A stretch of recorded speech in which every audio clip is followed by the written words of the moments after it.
नमस्कार, Haryana national 24 breaking news में आपका स्वागत है। आज दिन मंगलवार तारीख 22 अप्रैल 2025, शक संवत 1947, विक्रम संवत 2082। आज वैशाख माह के कृष्ण पक्ष की नवमी तिथि है। नवमी तिथि शाम 6:13 तक रहेगी। इसके बाद दशमी तिथि शुरू हो जाएगी। श्रवण नक्षत्र दोपहर 12:44 तक रहेगा। सूर्य मेष राशि में संचार करेंगे। 22 अप्रैल का इतिहास। विश्व पृथ्वी दिवस। आज विश्व पृथ्वी दिवस मनाया जा रहा है। यह दिन पर्यावरण संरक्षण के बारे में जागरूकता बढ़ाने और लोगों को पृथ्वी की देखभाल के लिए प्रेरित करने के लिए समर्पित है। इसे अंतर्राष्ट्रीय मातृ पृथ्वी दिवस के रूप में भी जाना जाता है। विश्व पृथ्वी दिवस मनाने का विचार पहली बार 1969 में यूनेस्को सम्मेलन में शांति कार्यकर्ता जॉन मैककॉलन ने रखा। इसका उद्देश्य पृथ्वी की रक्षा करना था। पहली बार 22 अप्रैल 1970 को संयुक्त राज्य अमेरिका में पृथ्वी दिवस मनाया गया। बता दें कि 2016 के बाद पृथ्वी दिवस को जलवायु संरक्षण के लिए भी समर्पित कर दिया गया। देश विदेश की 8 कंपनियां हरियाणा में लगाएंगी प्लांट। 80% पदों पर हरियाणा वासियों को मिलेगा रोजगार। गौरतलब है कि देश और विदेश की 8 बड़ी कंपनियों ने हरियाणा में अपने उद्योग स्थापित करने के लिए रुचि दिखाई है। यह कंपनियां सरकार से सिंगल विंडो सिस्टम के तहत बाधा रहित सभी सुविधाएं चाहती हैं और अपनी स्वीकृतियों में अधिकारियों का कम से कम हस्तक्षेप होने के पक्ष में हैं। इसके बदले में यह कंपनियां विशेष और खास तकनीकी पदों को छोड़कर 80% तक पदों पर हरियाणा वासियों को रोजगार देंगी। यदि कोई हरियाणा वासी तकनीकी रूप से दक्ष होगा और कंपनी की मांग व जरूरत के अनुरूप उसमें दक्षता होगी तो उसे भी रोजगार में प्राथमिकता मिलेगी। हरियाणा सरकार इन 8 कंपनियों के प्रस्तावों पर मंगलवार को चंडीगढ़ में चर्चा करेगी। मुख्यमंत्री नायब सिंह सैनी की अध्यक्षता में होने वाली बैठक में प्रत्येक कंपनी के प्रोफाइल, बिजनेस प्रस्ताव और उनकी जरूरतों पर विस्तार से बातचीत की जाएगी। वित्त मंत्री के नाते मुख्यमंत्री नायब सिंह सैनी ने हरियाणा एंटरप्राइजेज प्रमोशन बोर्ड की 17वीं बैठक में इन सभी कंपनियों के प्रस्तावों को एजेंडे के रूप में शामिल करने के आदेश दिए हैं। बैठक में श्रम मंत्री अनिल विज, पर्यावरण, उद्योग एवं वाणिज्य मंत्री राव नरबीर सिंह, पर्यटन मंत्री डॉक्टर अरविंद शर्मा, पीडब्ल्यूडी मंत्री रणबीर सिंह, मुख्य सचिव अनुराग रस्तोगी, सीएम के मुख्य प्रधान सचिव राजेश खुल्लर इन कंपनियों के प्रस्तावों पर चर्चा करेंगे। एक्शन मोड में कृषि विभाग। पराली जलाने पर 4 किसानों पर केस दर्ज। गौरतलब है कि कृषि विभाग ने पलवल में पराली जलाने पर 4 किसानों के खिलाफ मामला दर्ज कराया है। यह कार्रवाई खेड़ली जीता गांव में एक महिला किसान समेत 4 किसानों के खिलाफ की गई। कृषि विभाग के अधिकारी रमेश चंद्र के अनुसार भारतीय नागरिक सुरक्षा संहिता 2023 की धारा 163 के तहत जिले में फसल अवशेष जलाना पूर्णतः प्रतिबंधित है। 19 अप्रैल को AFL लोकेशन से पुष्टि होने के बाद अगले दिन खेतों का निरीक्षण किया गया। इस दौरान किसान पिंकी, भारत, नानकचंद व जगदीश के खेतों में गेहूं के जले अवशेष मिले। किसानों ने 2 एकड़ क्षेत्र में फसल अवशेष जलाकर कई कानूनों का उल्लंघन किया। इनमें पर्यावरण संरक्षण अधिनियम 1986 की धारा 15, भारतीय न्याय संहिता 2023 की धारा 223 व 220 तथा वायु प्रदूषण नियंत्रण अधिनियम 1981 के तहत मामला दर्ज किया गया है। हरियाणा में भी चुनाव आयोग ने कांग्रेस को हरवाया।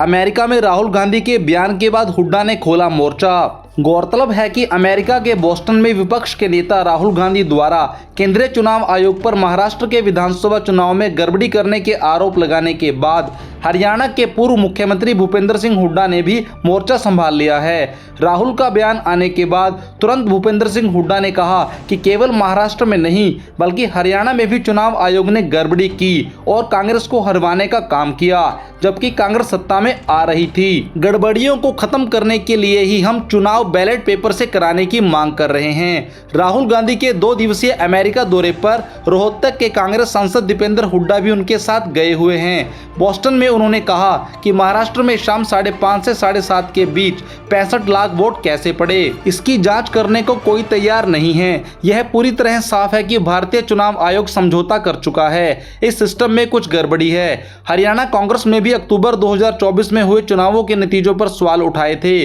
कांग्रेस ने ईवीएम में गड़बड़ी का आरोप लगाया था। 20 विधानसभा सीटों की सूची केंद्रीय चुनाव आयोग को सौंपी गई थी, जिनमें कांग्रेस को गड़बड़ी होने की आशंका थी।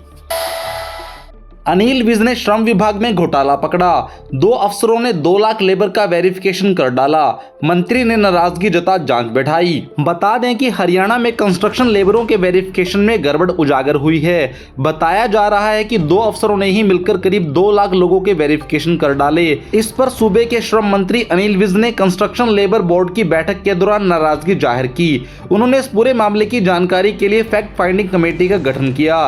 विज ने बैठक के दौरान बताया कि कमेटी को जांच के लिए 1 महीने का टाइम दिया गया है। जांच के बाद जो भी रिपोर्ट आएगी उस पर कार्रवाई की जाएगी। इस मामले में यदि कोई दोषी पाया जाता है तो उसके खिलाफ सख्त से सख्त कार्रवाई की जाएगी। बता दें कि कंस्ट्रक्शन लेबरों को अपना पंजीकरण कराने के लिए हरियाणा श्रम विभाग की आधिकारिक वेबसाइट पर आवेदन करना होता है। पंजीकरण शुल्क 25 रुपए है और मासिक अंशदान के रूप में 5 रुपए सदस्यता फीस है। आवेदन के साथ श्रमिक को परिवार का विवरण देना होता है। साथ ही 90 दिन का कार्य अनुभव प्रमाण पत्र प्रस्तुत करना होता है। हरियाणा भवन एवं अन्य निर्माण श्रमिक कल्याण बोर्ड में पंजीकरण होना अत्यंत आवश्यक है। इसी योजना में शामिल होने पर लाभार्थी को निर्वाह भत्ता, शिक्षा भत्ता, पेंशन, ऋण और दुर्घटना बीमा योजना सहित कई सुविधाएं मिलती हैं। कैथोलिक ईसाइयों के धर्मगुरु पोप फ्रांसिस का निधन। गौरतलब है कि कैथोलिक ईसाइयों के धर्मगुरु पोप फ्रांसिस का सोमवार को 88 साल की उम्र में निधन हो गया। वे पिछले कई महीनों से स्वास्थ्य समस्याओं से जूझ रहे थे। फेफड़ों में इन्फेक्शन के चलते फरवरी और मार्च में वे अस्पताल में भर्ती थे। अर्जेंटीना में 1936 में इटालियन माता पिता के घर जन्मे जॉर्ज मारियो बचपन से धार्मिक रहे।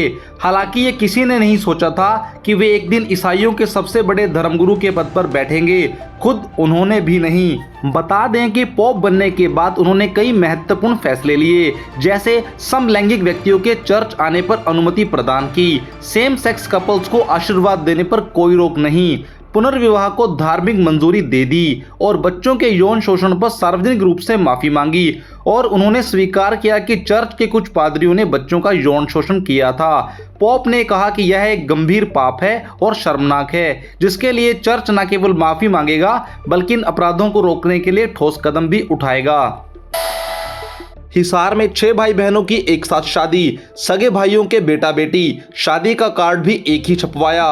परिवार बोला पैसा टाइम बचाया। गौरतलब है कि हरियाणा के हिसार में 2 भाइयों ने अपने 6 बेटा बेटियों की शादी एक साथ की। गावड़ गांव के रहने वाले किसान राजेश पूनिया और अमर सिंह पूनिया के दोनों बेटों की शादी 18 अप्रैल और चारों बेटियों की शादी 19 अप्रैल को हुई। ये शादियां अलग अलग 4 परिवारों में हुई। एक युवक गुरुग्राम की कंपनी में लगा हुआ है, जबकि एक युवती प्राइवेट टीचर है। परिवार के लोगों से जब बच्चों की एक साथ शादी करने का कारण पूछा तो उन्होंने बताया कि आज के दौर में महंगाई बहुत बढ़ गई है। एक शादी करने में लाखों रुपए खर्च हो जाते हैं, दूसरा टाइम की बर्बादी भी होती है। उन्होंने पैसे और टाइम की कीमत को देखते हुए सभी बच्चों की शादी एक साथ करने का फैसला किया। इसमें पैसे भी बच गए और टाइम का भी सदुपयोग हुआ। राजेश और अमर सिंह के चचेरे भाई रमेश हवलदार ने बताया कि वे गावड़ गांव के ढाणियों में रहते हैं। राजेश और अमर दोनों खेती करते हैं। इस महंगाई के दौर में एक ही घर में बार बार शादियां करने से खर्च बहुत बढ़ जाता है। ऐसे में दोनों भाइयों ने मिलकर फैसला लिया कि सभी बच्चों की शादी एक साथ करेंगे। एक साथ शादी करने से न केवल धन की बचत हुई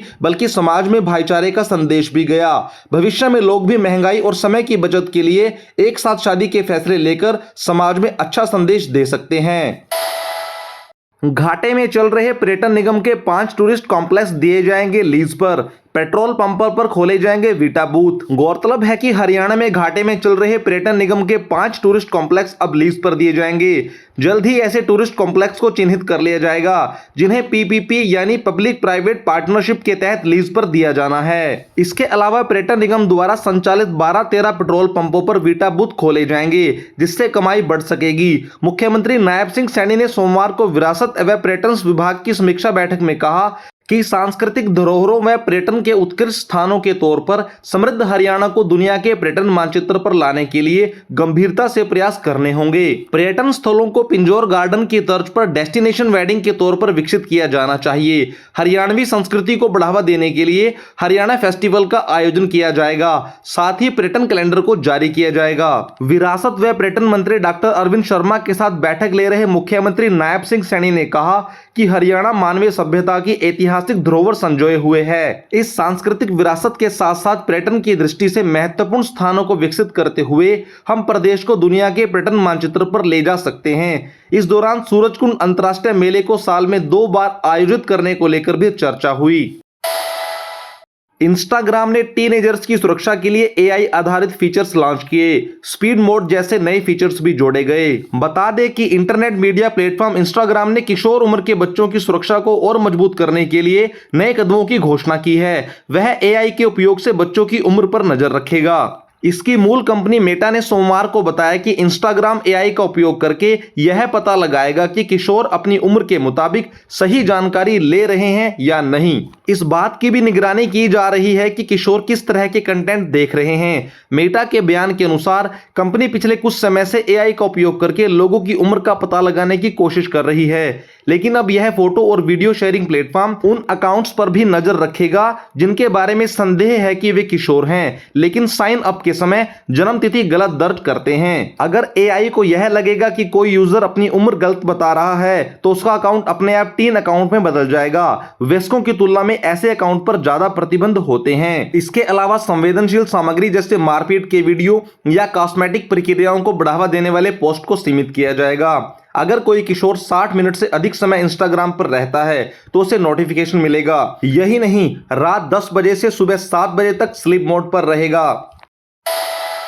सोने और चांदी के दाम 2025 में सोने के रेट ने कई रिकॉर्ड तोड़े हैं। कभी अचानक बढ़ोतरी तो कभी हल्की गिरावट। इन्हीं बदलावों ने निवेशकों और आम खरीदारों को सोचने पर मजबूर कर दिया है। देश के अधिकतर राज्यों में गोल्ड रेट 97,700 रुपए के ऊपर ही कारोबार कर रहा है। वहीं दूसरी ओर चांदी का भाव 99,900 रुपए पर है। खबरों में आज बस इतना ही। आप देख रहे हैं हरियाणा का बेहतरीन news channel Haryana national 24 breaking news. बने रहें हमारे साथ। लाइक करें, सब्सक्राइब करें, शेयर करें। धन्यवाद।